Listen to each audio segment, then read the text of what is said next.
Hello, Internet friends, and welcome to Keep the Game Moving. I am very excited this time to be joined by the mastermind, the evil genius behind Darker Hue Studios, Chris Spivey. Chris, thanks so much for joining us. Thanks for having me on the show. So, for those who don't know, Chris is the author of the new game, Haunted West, which we're going to get to and I'm very excited about.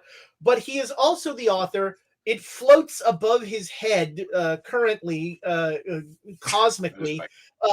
He is the author of, in my opinion, the best thing ever written for Call of Cthulhu, Harlem Unbound, which I've talked about it before here on my stream, whatever. It's revelatory in terms of its approach to running the game, its approach to bringing social issues into the game. I can't say enough good things about Harlem Unbound. Chris, how do you even get started on something like this? That is a very tough question to answer. A lot of it for me would probably be, I grew up somewhat with the Harlem Renaissance as part of my life because Orville Hurston's my cousin. And when I first started gaming when I was 5, we bought like the red box set, me and my buddy, and like playing through the red box set. Back then, I don't even think there was colored art in it, but like the art styles themselves didn't have people like me. And that sort of always stuck with me. And then I stumbled into Call of Cthulhu when I was 12 or 13 through an estate sale. So another friend had a relative that passed, and so they paid a group of 6 of us. I think back then it was $20 a kid to sit in the house and make sure no one stole their stuff. What like better way to learn about Call of Cthulhu than an estate sale? It was like this big 3-story house, and so all of us ended up on the middle floor all together, sleeping bags. And one of the books I saw in there was sort of this, I think it was almost a first edition Lovecraft book. And I was flipping through it. I was like, well, this looks interesting. Everyone else was asleep. I was in my sleeping bag with my flashlight on. I was around page 100 from starting that night. And something about like the stories somewhat resonated with me.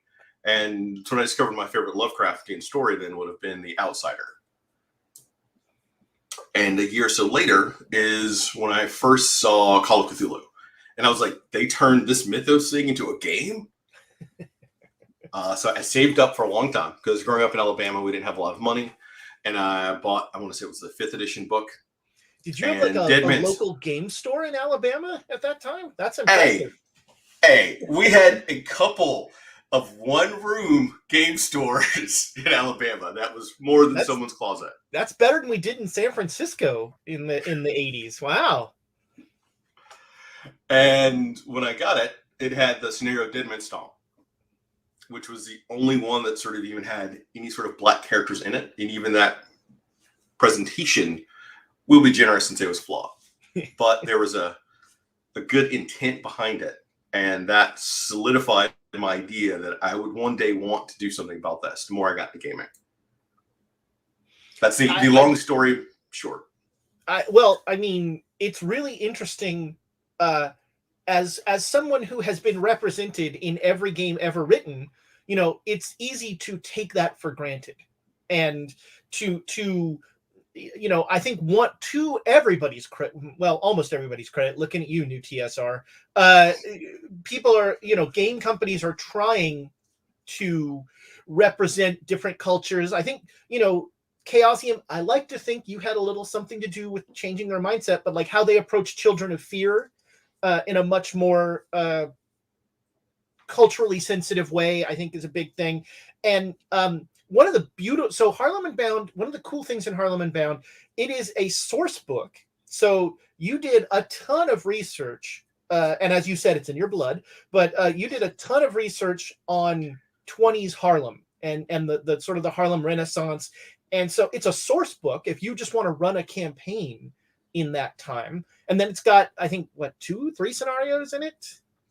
Well, it depends. Are you talking about first edition or second edition? Oh, great point. So I have the first edition. Because much like Doctor Who, we regenerated. That's right. Well, I mean, because it's so good, they're just going to keep making it, you know. So I guess we'll start with the first edition. Yeah. So that was my passion project. And I think I started in earnest really writing it in 2013. And then I started trying, and by writing, I mean spending a year researching, rereading books I already read. And then I created sort of a preliminary draft that was around 40 pages of an idea. It had one scenario, the first version of the Harlem Hellfighters Never Die, and some history and some other ideas. It was like a mini book. And I sent off to a bunch of different publishers, and I tried to get some traction with it, but no one was really interested. So I was like, all right, this is too important to me, and I think it's important enough that it should be its own thing. And that's when I discovered Kickstarter and the joys and horrors of the platform. And I think we got almost 8 times as much as our asking price. We created the book. It was a source book for Call of Cthulhu and an actual core book if you wanted to run a gumshoe system. Because I mentioned before, one of the big things for me growing up poor in Alabama is being able to buy a role-playing book was sort of a massive endeavor that took months to do. And I wanted someone to be able to buy the book and play it and need nothing else if that's all they had.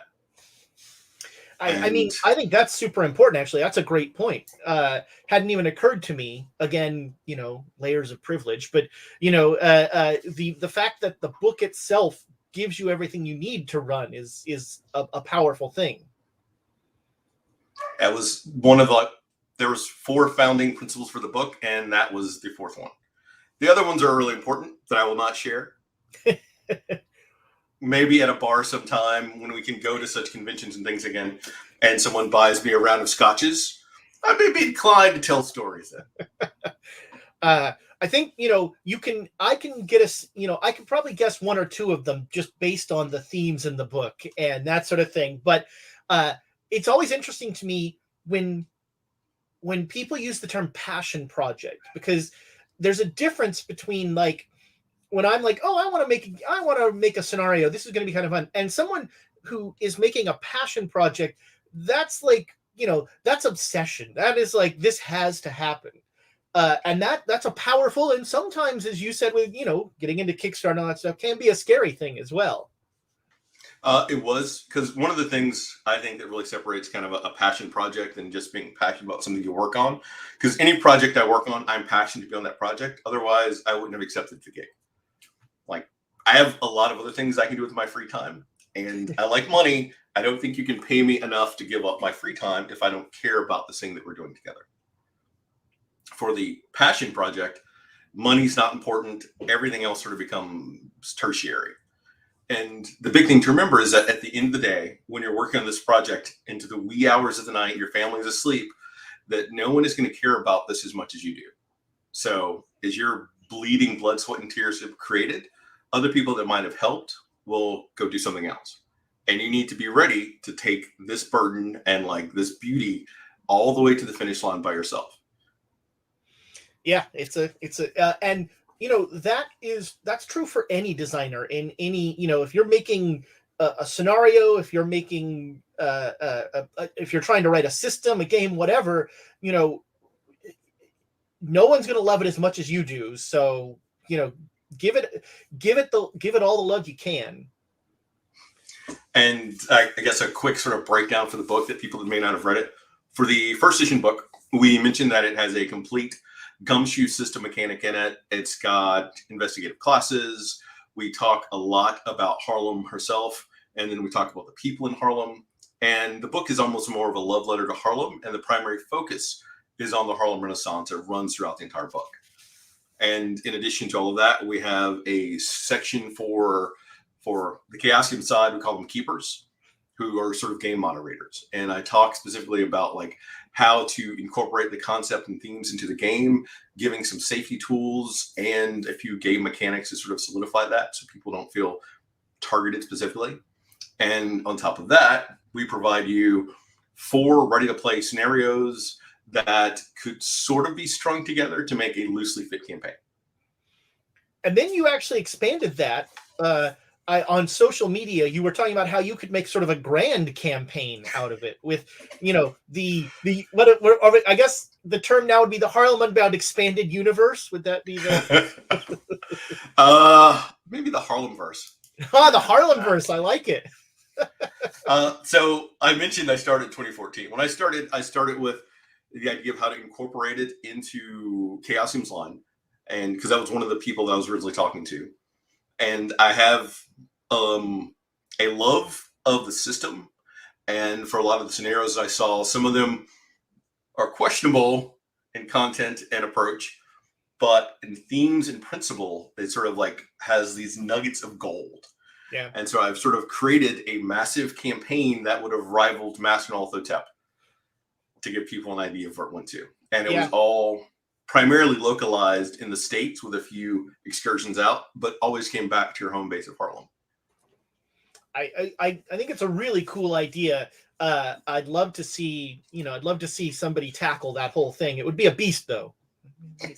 I think one of the most important parts of the book is actually a section on how you can run a game around social issues and sort of,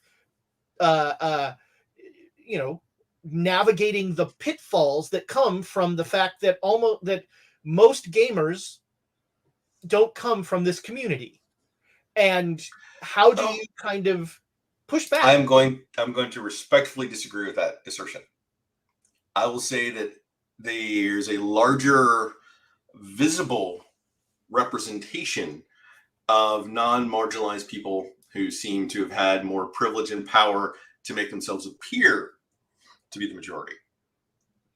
I think that's a great way to put it. And if you go nowadays to modern conventions, at least the good ones, you see that the crowd has changed. Even Gen Con has changed. Big Bad Con, a lot of the regional cons, especially, the community is younger. It's the future of gaming is young, queer, and multi-ethnic. Just it's beautiful to see for somebody like me who remembers the dark days of the Gen Cons in the 80s and that sort of thing, when it was. Because one of the big things about conventions that I'm not sure if everyone takes into account is that to go to a convention, it costs a lot of money to go into an environment where you may not be treated well, that could be dangerous, and to pay a substantial sum of your own money to go somewhere to be insulted, put down, and potentially killed is not something that is overly inspiring for people to do. And that has slowly started to change over the decades, but it's not where it should be. And I can tell you, even now, as a Black creator, I can count the number of conventions that have offered to send me to a convention to do something on one hand. And I'm pretty sure most of those fingers would be, we'd love to have you on a panel in diversity in gaming, as opposed to, we'd love to talk to you about the cool stuff you're doing. And by that, I mean, for instance, I've never received an invite from Gen Con to be a Gen Con guest of honor or Origins or anything like that. So if you constantly see the same white people, usually white males, over and over again, who are receiving invitations to go to conventions, they pay for the rooms and everything else, that is reinforcing that stereotype and making it harder and harder for marginalized folks to get out there and promote their own work that would then help sort of balance out some of the playing field. And even that is going to take decades of time at the slow progressional rate we're going now. Yeah, it's, that's why I'm so happy to see, especially regional cons, having, showing the change that the national cons need to get to, having the younger, the more friendly in every aspect, gender, race, culture, all of that stuff, and being more accepting. I'm gonna say it right now on the air. We are getting you to Big Bad Con for this, because that is exactly Big Bad Con's ethos. The con itself has scholarships for people who need to get there. It has, it makes sure that the guest speakers are reflective of the community, not the majority, or not the sort of perceived majority, I think we'll say now. But we're going to make that happen. But I want to get back to Harlem Unbound, because that section on running the game is, I think, so well written. And I mean, even for somebody like me who is lucky enough to have run tables that are diverse, it is still like that. You read that and you're like, oh, I'd never, this is, there were new ideas in there. And so how was that always part of the book? Was that always part of the goal for writing this book? Yes. I could give you like a longer answer, but yes. Or do you want the longer answer? I love that chapter alone should sell the book a million times. So anything you want to talk about that chapter, I am happy to listen to. So my first comment is people should buy the book and read it. Yes. The second, I guess, less self-promotional aspect of it is a lot of that comes from my own history of gaming, what I've wanted to see since I was 5. And taking all of that and trying to condense it down into a small, precise sort of almost point of reference for people was one of the hardest parts of writing the entire book. The history aside, that took years of research, that section was the hardest part to write because it had to have the right tone. It needed to convey the message without losing anything, but yet still be accessible for people to want to read it and engage with it. Yeah, it's such a tough tone because, when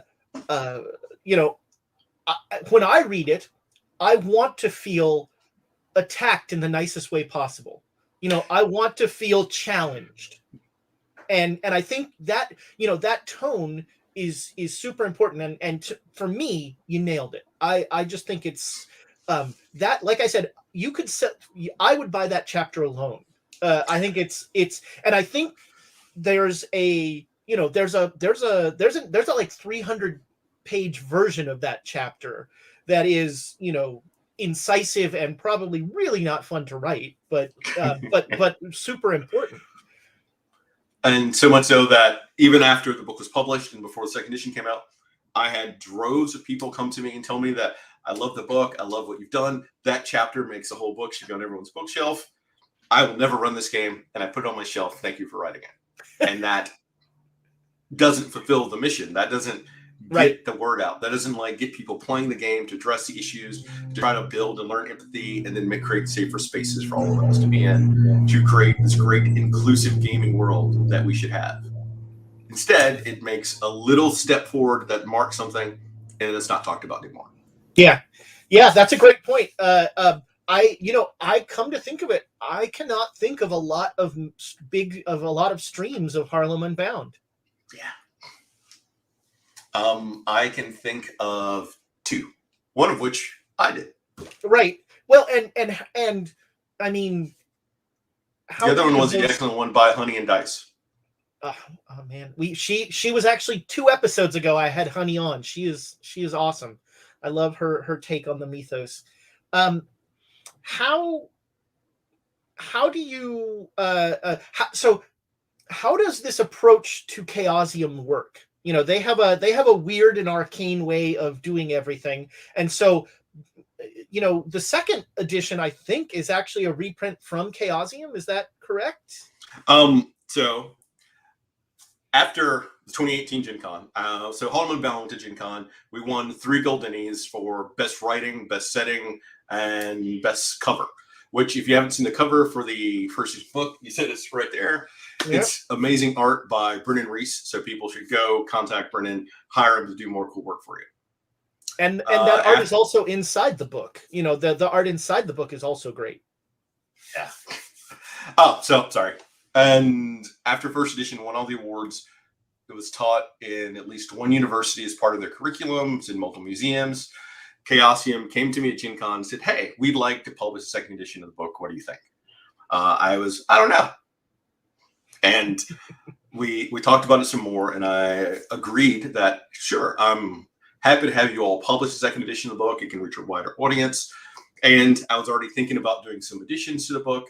These are some of my new thoughts about how to improve and enhance the book. And they were like, that sounds great.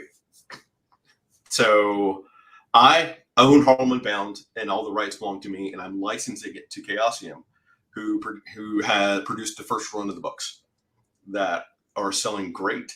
If people want to buy the second edition of the book, go to Chaosium's website, buy it, and give me a little bit more money. I'd appreciate it.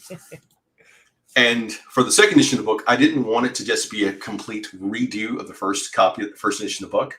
I wanted to expand and make the book bigger. I'm not going to say better because the first edition of the book is my passion project that is exceptional. I wanted something that would be exceptional but different. And given that it was going to be a Chaosium published book, we had to remove the gumshoe parts of the book, which I decided, with all these extra words, what could I do? So we revised all the text that we kept from the first edition of the book.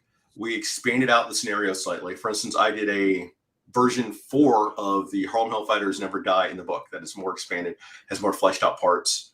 And I had the original people come back and sort of touch up their scenarios too. And then we included 3 or 4 new scenarios into the book, which let me bring on additional voices. And I got to do something I wanted to do for the first edition of the book, since it's sort of a love letter to Harlem. We didn't stay in the 1920s and 30s. We have one scenario that happens in Harlem. So we're going all the way back to where the Dutch controlled Harlem, which you'll have to get the book to see how we pull that off. But it's so cool. And I have this grand plan of sort of having like using that as a flashback scenario to kind of like as you're running one of the other scenarios. I think that is the I mean, it's not quite gaslight. I don't know. It's but we're like in solid, like I want to say it was 1680. Yeah, I think that's something like that. But that scenario is so cool. I think it's really a neat take on things. Oh, Steffi did a great job on that. And in addition to that, I wanted to add something that was missing from the first edition book. Sort of if you lived in Harlem, so you have like almost this perspective of someone living there, walking through. It's like in the second chapter of the book, sort of like a stroll through Harlem, which you got some new great art for Brennan. Ariel got to write this great piece. It feels more like a living and breathing part. So not only does the book sort of have that lyrical song to it that people talk about, but now you have a lived piece of it with you. Yeah, that piece in particular does a nice job of, we always say as GMs, don't just talk about what you see. Like that piece talks about what you hear, what you smell, all that stuff. It's really a neat kind of, it really paints a picture. And it let me then speak specifically to the point I just mentioned, how people put the book on the shelf that don't put the book on the shelf, like have these difficult conversations, make the mistakes, apologize, and get up and try it again. Because this is doing the work. The work just doesn't happen. It takes all of us to make it happen. And I got to call Lovecraft a blatant racist in a Call of Cthulhu book. I don't know if they've done it themselves, but I got to do it, and I feel good about it. I'm trying to remember. I think they've settled on complicated as their art and racist. Yeah, it's not. And it's not even open for debate. Like if you read the books, it's not even open for debate, much less his letters. So, with like, what was the play testing like? Long. One of the things is, so for the book in the section, we included sort of 3 tiers of play. One of which we sort of called. It's been a while since I've read the book now. There's like passing, there's a Harlemite, and then there's sort of like a hardcore level. The first one is where you don't use any mechanics, you don't do anything, you have a lot more implied aspects of the game, which we use the term passing sort of as a nod tip. That wasn't the word I want to use. A head nod to like the literary piece called Passing that if you're paying attention right now, I'm going to date this. It just dropped on Netflix, I want to say this past weekend. Everyone should watch it, go out, talk about it, and give them kudos. Yeah, that's another one that is an interesting. I bet that's an interesting watch, sort of wherever you are on that spectrum. From me, Lily White, to folks who can pass, to darker, to darker skin, that sort of thing. It's probably a very different experience. So, but I'm not going to give any spoilers.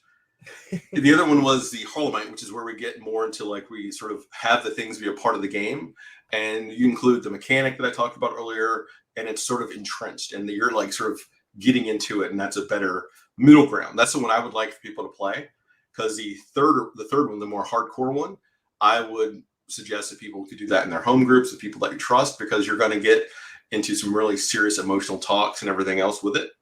And it's very heavy for some potential RP things, but then it's a good chance to afterwards talk about it as a group and sort of like decompress and like figure out all the different aspects of it and really address these social issues.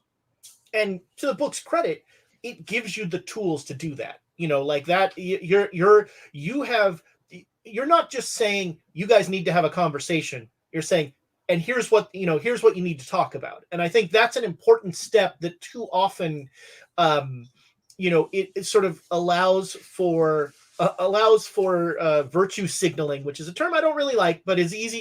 In this case, is sort of like, oh, we played Harlem Unbound. I'm like, but did you? It was important to me. White guys wander into Harlem is a very different game than. That was important to me, because if I'm asking you to do this hard task, and it is going to be hard, but it's going to be hard and fun because you're engaging in a social game with all these other people, and you still have an adventure going on in the background. And this is not the entire focus of the game. It is a new aspect onto the game that lets you engage with it, but it lets you engage with it at a distance still. That's going to help sort of build up and give you a better idea of what some of your other gamers may have to interact with. Like, you'll have a sliver of a slice of 1%, but it makes you more aware. And I've actually had some people email me saying, hey, I played the game. I went through some of these things. It was good, and I was glad I did it. And when I saw X happen to Y, I noticed that X happened to Y, and I sort of stepped in to try to help Y. Mm. And like that is why I'm doing it. Like, so sorry. I, a little bit, to put myself as part of the problem here, I have not run Harlem Unbound on stream. I did run Masks, and I will tell you that Harlem Unbound definitely infused my New York chapter of Masks. And there were things that I took from that book, especially the new version of Masks tries to raise some of those issues in a super side questy, most people aren't going to bother with this way. But for my run, that was super important, and Harlem Unbound was a big part of that. Thank you. I'm glad to hear that. As I was brought in to Mask at like the very end for their Harlem section, they asked me to read it, and I was one of the sensitivity readers, and I gave them sort of a sheet of notes for things to change. Well, I'm glad they had sensitivity. I mean, that's something Chaosium wouldn't have done in the past. So that's big that they had sensitivity readers who knew the subject, knew the area, knew the history, that sort of thing. And knew the sensitivities around there. That's huge.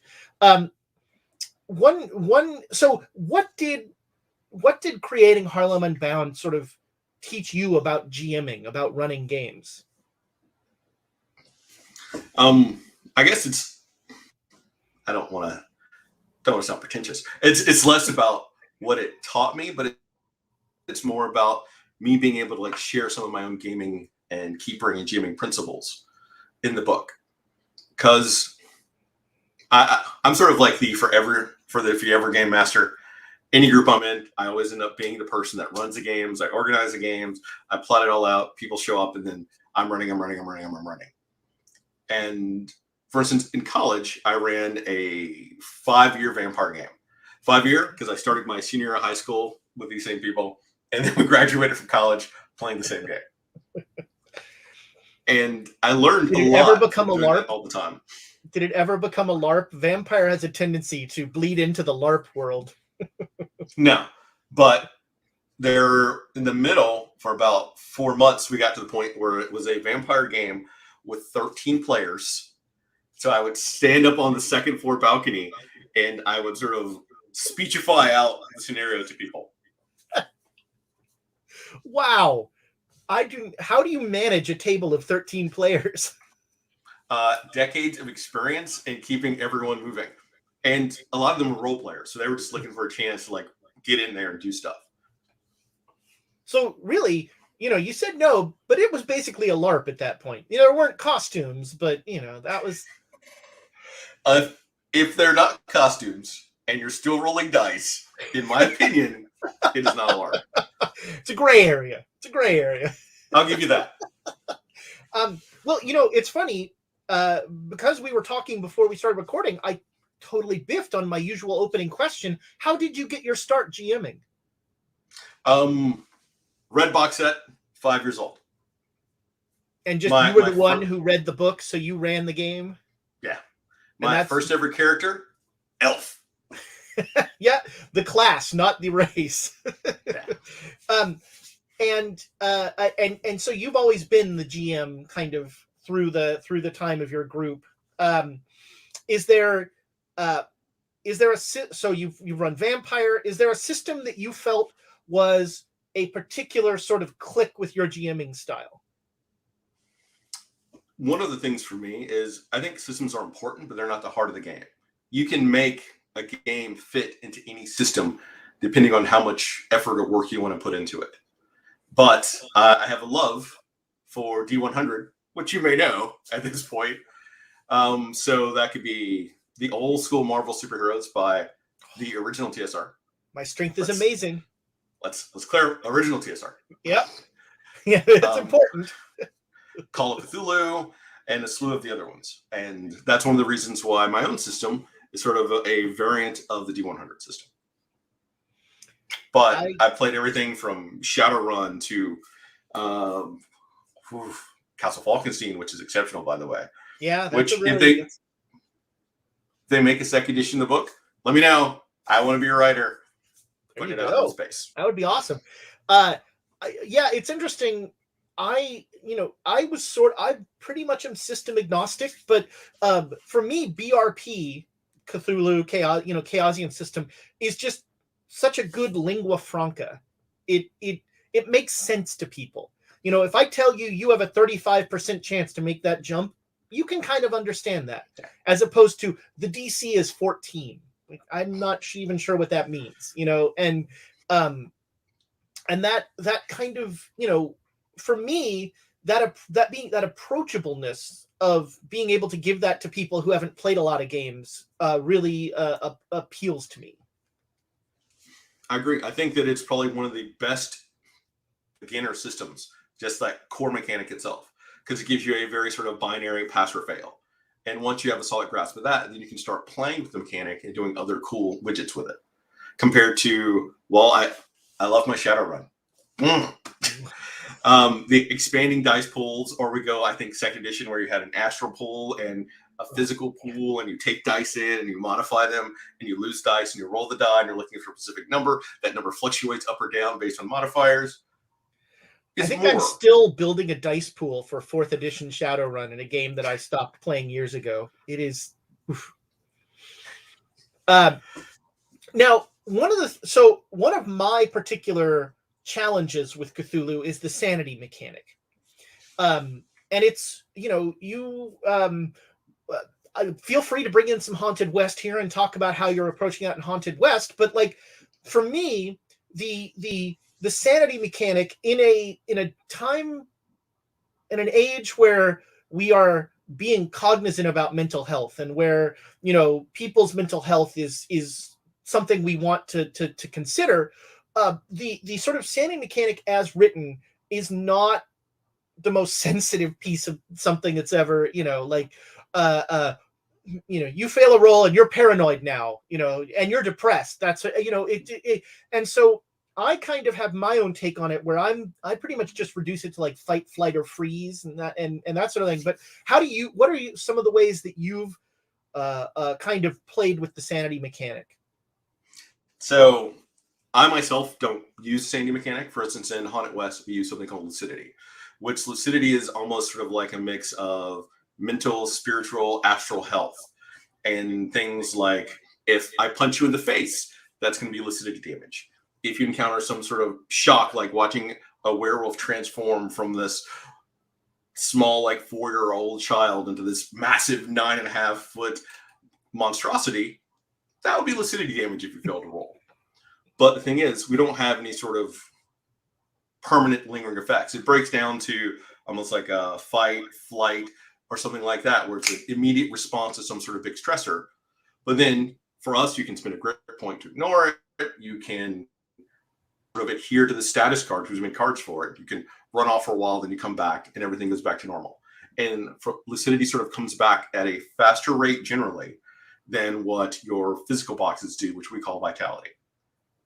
I really like that approach. I love the approach of, this is sort of an immediate trauma that causes you to do something, but it's not going to, destroy you for the rest of, so it gets rid of the kind of slow creep of doom that Cthulhu is sort of famous for. Which there are a lot of people that like and enjoy that. But me as a gamer, that's been one of my least favorite parts of it. And even when I ran a lot of Cthulhu, I would usually find a way to sort of mitigate that. Some of those might have been making effects temporary, reducing the actual initial hit of those things, sometimes even adding in a whole new mechanic that will let people buy those off or things like that, or letting party members make a rousing RP speech in the middle that would sort of help bring you back, but something that reinforces and empowers the player.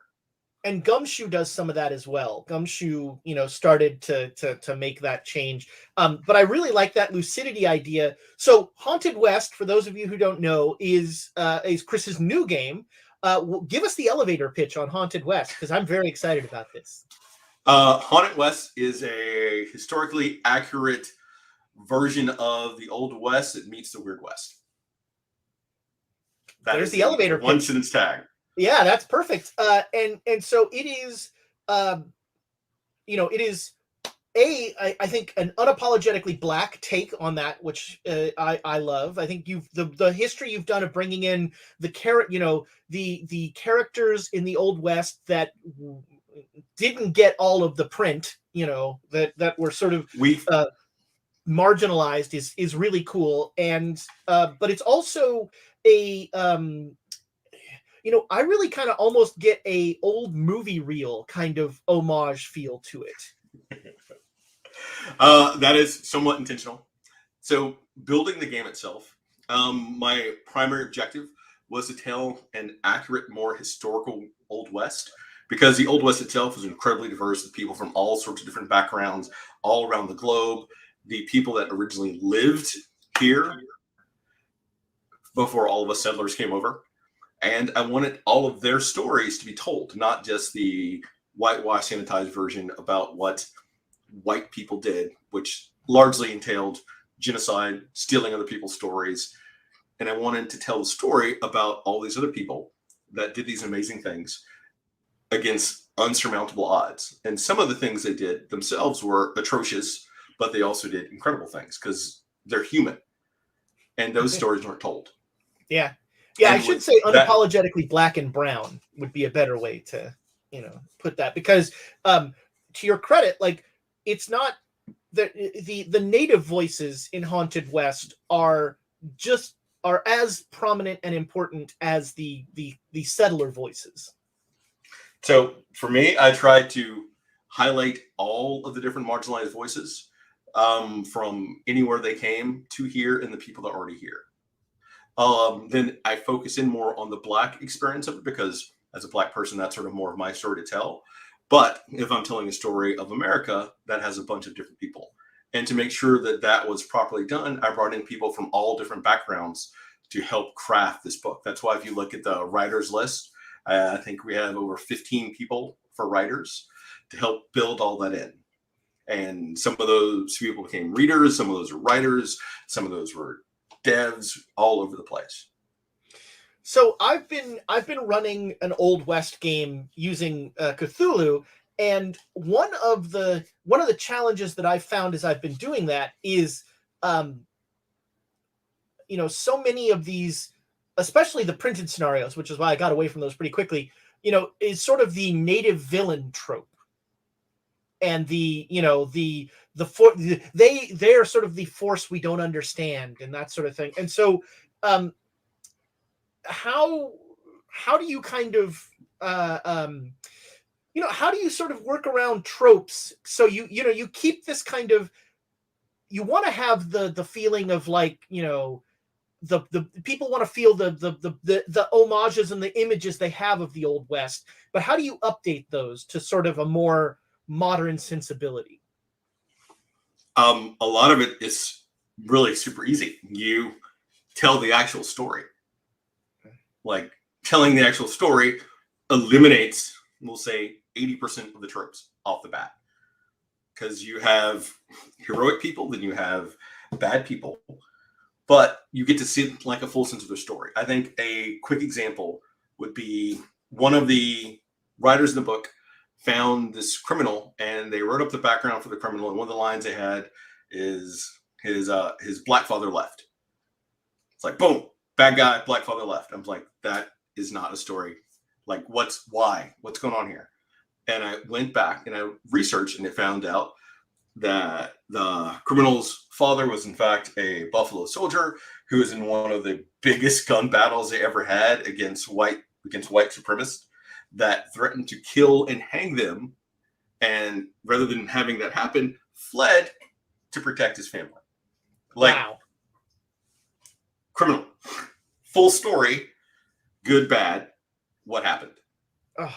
That's, yeah. And I mean, I love the infusion of historical characters as NPCs, as appearances in the game, and the fleshed out way that you approach them. I think is so well done. You know, like there's you know, right now on Netflix, The Harder They Fall is out there, and you know those are real characters, but the story is fake. And you know, this to me kind of feels almost more authentic because you're telling the story of the characters. So The Harder They Fall, great movie. People should go watch it, give them their eyes. The reason I keep stressing this point is that by giving them views and eyes and money, that allows them to see that there is, I hate to be kind of a capitalist, this is business, but there's money in it, which will then help create more material like that in the genre that will get closer and closer to being historically accurate.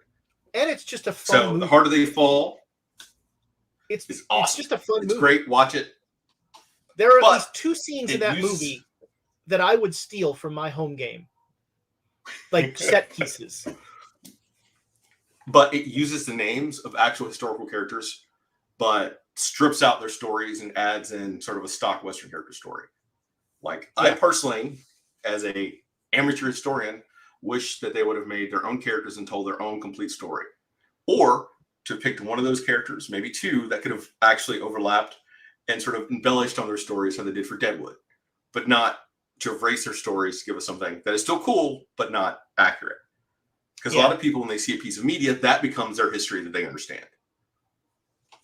And that's actually a great note for anybody who is making a scenario. If it's a historical scenario, you know, the truth is weirder than anything you can come up than anything you can come up with. So, you know, take the truth, and if it's a mythos scenario, take the truth, and we can all read it and go like, oh, it's when the Black Plague appears. That's when there's some sort of plague demon, you know. And so you can add that twist, but keep the story the same. I have a scenario I've run of in 1900 in Chinatown in San Francisco. They found the Black Plague, and they still don't know how. And it was just a sudden outbreak. And so they quarantined Chinatown, 4 blocks of Chinatown, for 3 days. And they just they wrapped barbed wire around Chinatown.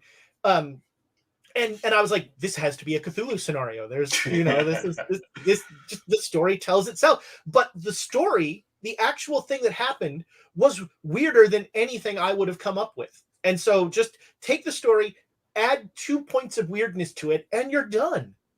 Yeah. Like, that's advice that I try to give anyone that asks me. That's what I give to writers. And I told someone who was working on their own scenario, and even put in Harlem Unbound, that, sorry, I'm going to tangent actually off of that, is that what you do is human evil should remain human evil. For instance, it shouldn't be mythos that made a human do something. The real horror is what humans do by themselves, and the mythos, which is this unknowable, uncalculable thing, may take advantage of that situation, but it shouldn't be the leading factor of that. Like, human atrocities should not be accounted to supernatural events. supernatural events may take advantage of those human atrocities, but there needs to be that differentiation, because otherwise you lessen the actual event itself and the tragedy that occurred. Yeah, like I'm a little uncomfortable. It's one of the reasons that I'm uncomfortable with Delta Green. Also, Delta Green maybe aggrandizes military stuff a little more than I like, but also World War II stuff I'm always a little uncomfortable with, because if you want to say that Hitler was a Cthulhu cultist, that's carrying a lot of water for Hitler, and I don't want to do that. So, as a vet and a fan of Delta Green, I understand what you're saying, but I think for the military part of it, there's a fine line between that. That is a delicate dance. But for instance, if you're trying to make like ardent evil humans evil because they were cultists, no, like that destroys so much history in of itself.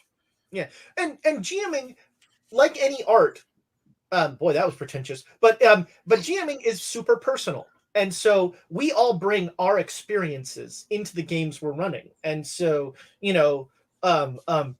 hippie flower child me doesn't like the military stuff. The vets, that's their lived experience, and that's the stories that they want to tell. And so nobody's wrong or right there. It's just figuring out what you're comfortable with and the stories you want to tell, and also making sure the table you're playing at wants to tell this, wants to help tell the story you want to tell.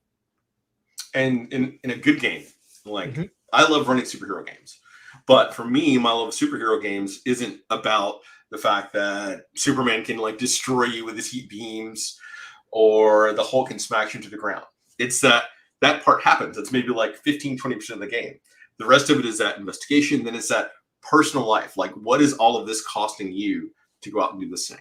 It's Spider-Man constantly missing dates to go out to stop evil, to then come back and have Aunt May be, Peter, I had to lift this 50-pound box, hundreds of them, by myself up these stairs.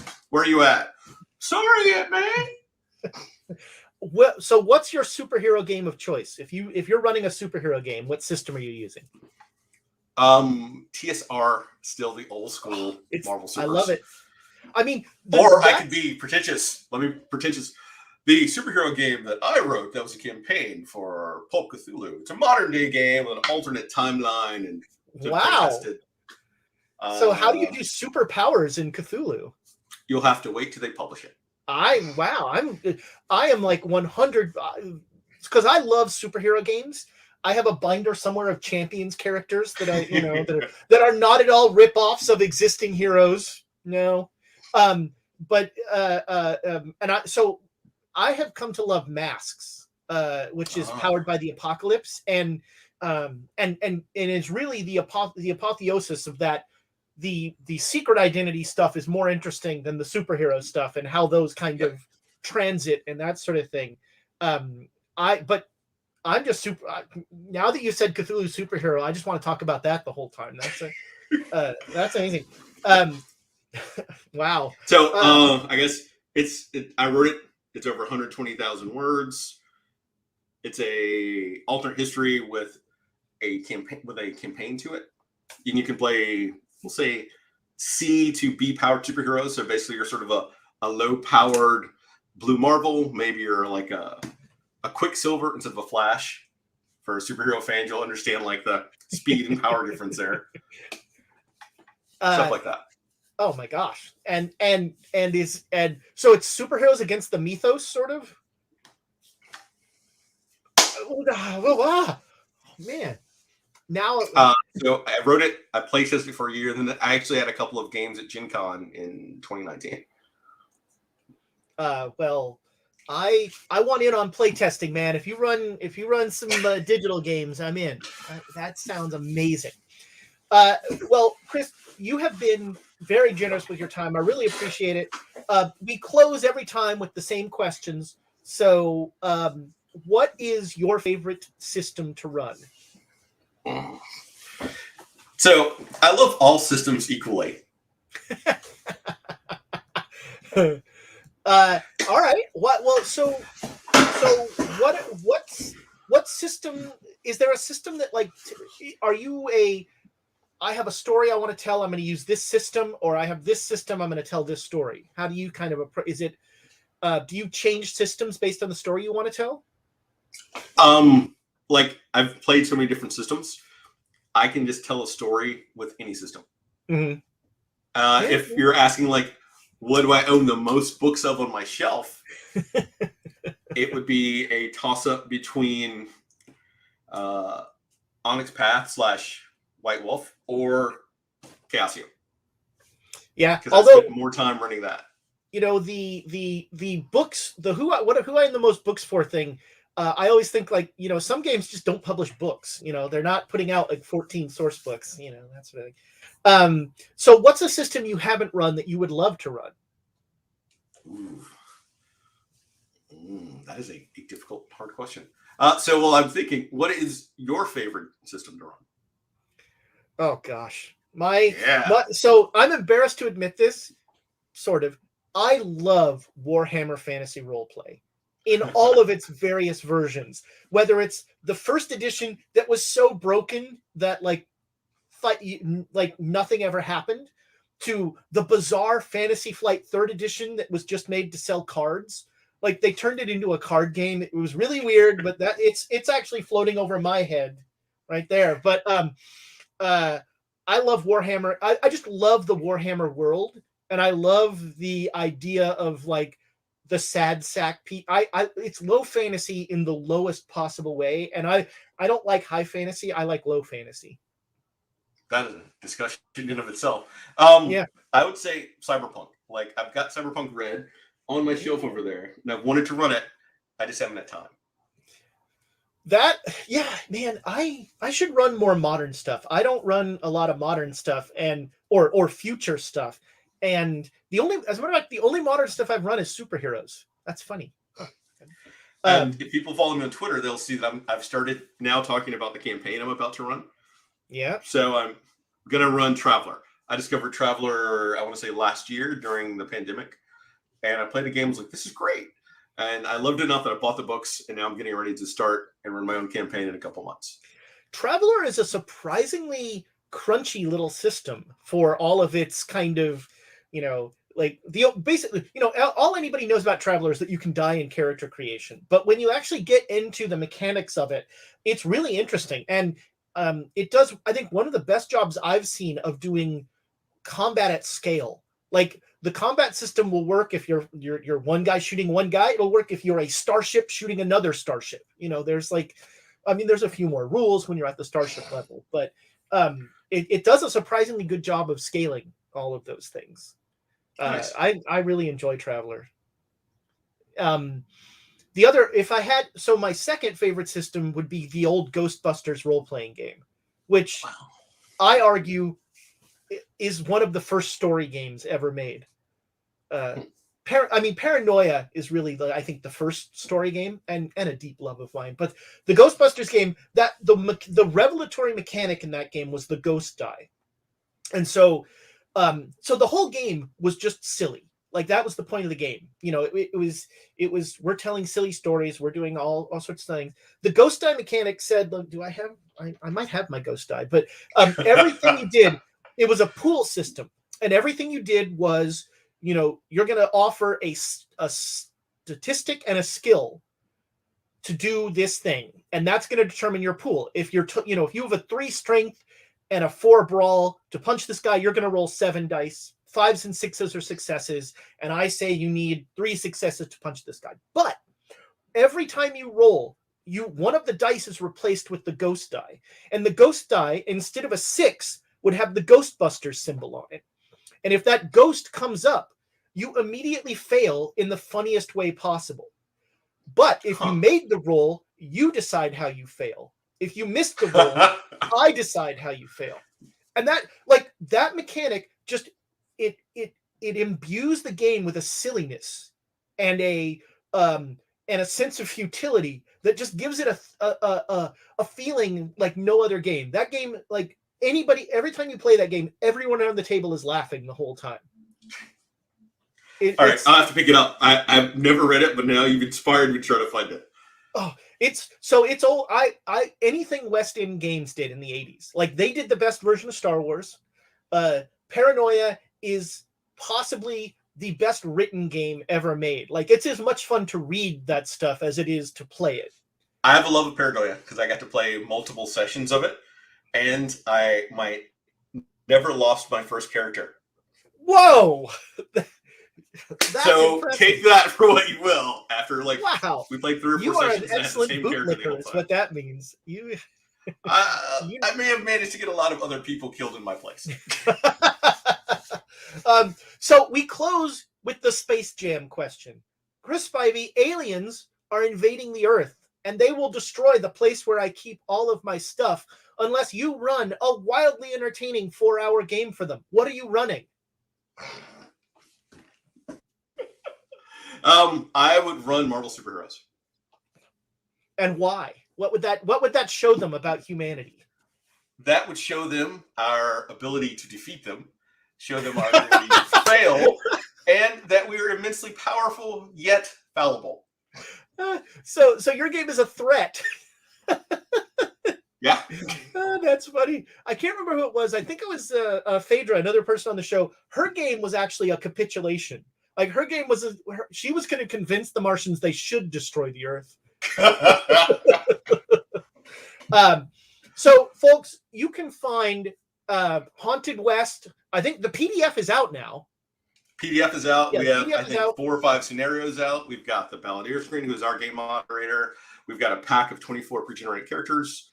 I didn't even get to go. We didn't really go into Haunted West, but if people want to know about it, come to my website, come to the Twitter. I will talk about it at nauseum for you. So I have the PDF. I've read about half of it. I've got a vacation coming up, so I'm looking forward to getting the rest of it down. It's only a scant 804 pages. Yeah, it's a light read. It is chock full. Like, one of the things I really like about it, and here I am trying to close the show, but now we're going to go into it. The detail, like, it kind of like Harlem Unbound. It's a game, but it's also a setting book, and you really go into a lot of detail, and you lay out the history that people can use to twist into crazy games that do insane things.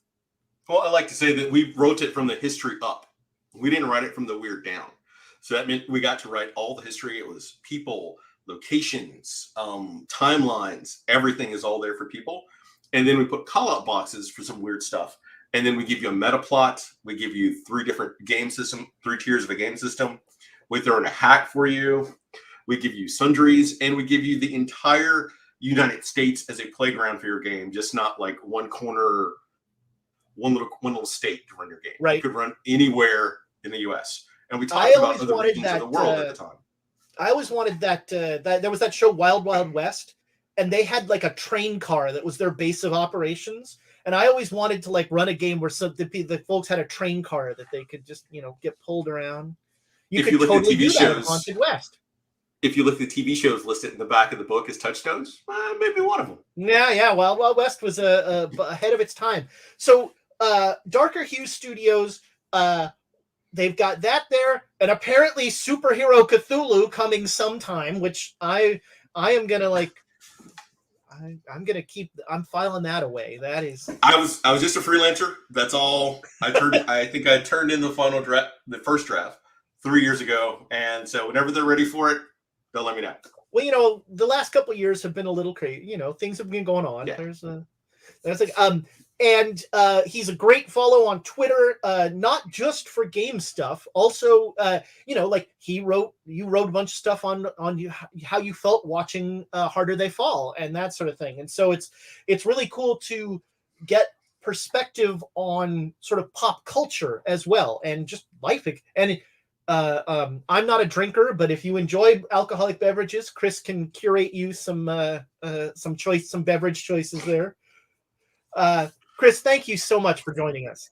And if you're a Doctor Who fan, get ready for my Doctor Who take, because Flex is going to be over sooner than later. And that's it. I'm done. So do you are you going to live tweet the show? What is it? I have to watch it. I can't live tweet it. Yeah. engaging with it, testing my decades of Whovian knowledge. Did you ever play the Doctor Who role-playing, the original old Doctor Who role-playing game? It was very One of the strange box set with because Tom Baker and Leela on the cover. yeah. Yes. Apparently, yeah. But It's like over there. that, the weird thing for me about that game was the idea that like multiple Time Lords would travel together. I always struggled with that. When I've run Doctor Who games, that's what it is. You're not the Doctor. The Doctor is his own entity. If you're going to run a game, it is your crew that like make the world that the entire multiverse revolves around. So it's true. That's true. That's true. All right, I've now ended this thing 4 times. So, Chris, thanks so much. This was awesome. This was a great conversation. Thanks for having me. Take care, everybody.